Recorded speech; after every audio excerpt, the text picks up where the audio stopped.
Okay, we all now have the point. You know, the motivations behind the Tea Party are suspect. The question then is, how does the prejudices of personal individuals become encoded into political rhetoric? What is actually being said when they say the size of the government, the scope of the government is too large? The Teabaggers are claiming that they were active or they didn't like Bush, but there's no evidence of this. I mean, I've been asking several of them on my own posts to post blog posts or such. There seems to be that, and this has happened again and again and again, concern about the size of the federal government since the civil rights movement has been the code word for the anti-civil rights movement that has sought to maintain the hegemony and domination of white America. When George Bush, W. Bush was president, when he was running up huge deficits, he inherited surpluses, he ran up deficits, he invaded a country on the other side of the world on false pretexts, completely on debt. There were no taxes raised.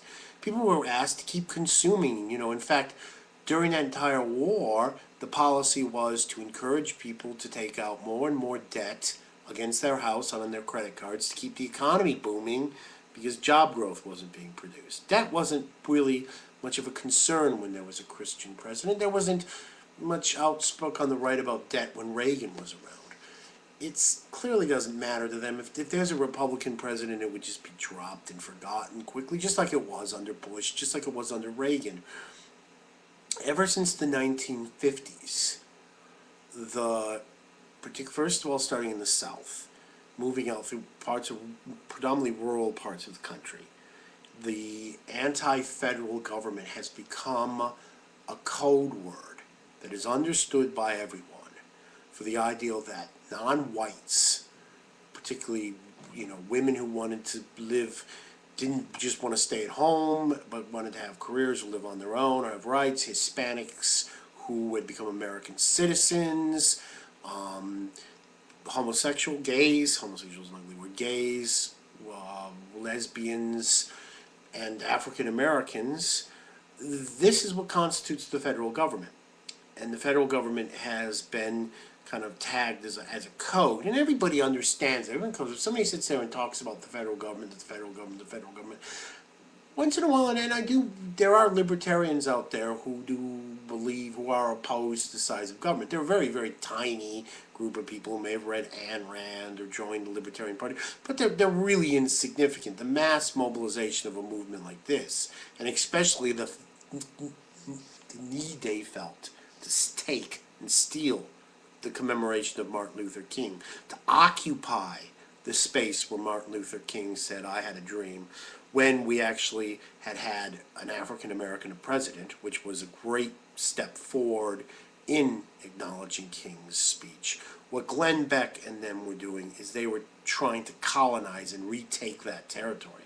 But we all know this. This is what's so depressing. And what's said is that they get away with it, that we even are discussing these issues of the state, because they don't care. They didn't care when Bush became president. I was appalled by the deficits he ran when he was invading Iraq. It's just like, well, we have a war in Afghanistan already. We have an economy. You're going in there. You don't have any evidence of weapons of mass. So how's all this going to be paid for? And the right wing didn't care.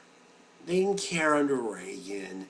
They didn't care. They were mad at Bush's father because he actually took steps to reduce the deficit. And when there actually was an American president who showed the leadership to actually conquer this problem of the deficit, they impeached him. So, it appalls me that the media, there's so much power with Murdoch. Almost every journalist is afraid to cross Murdoch because they feel at some point they may have to apply for a job at one of his organizations. That's the problem with the mainstream media. And that's why why it's so refreshing to see that YouTube, more and more people are collecting the facts and pointing out and saying, look, this isn't a movement concerned about macroeconomics or embrace Hayek. These people aren't reading Hayek. They're not reading free market. They're not neoliberal. They wouldn't even know what the term neoliberal is.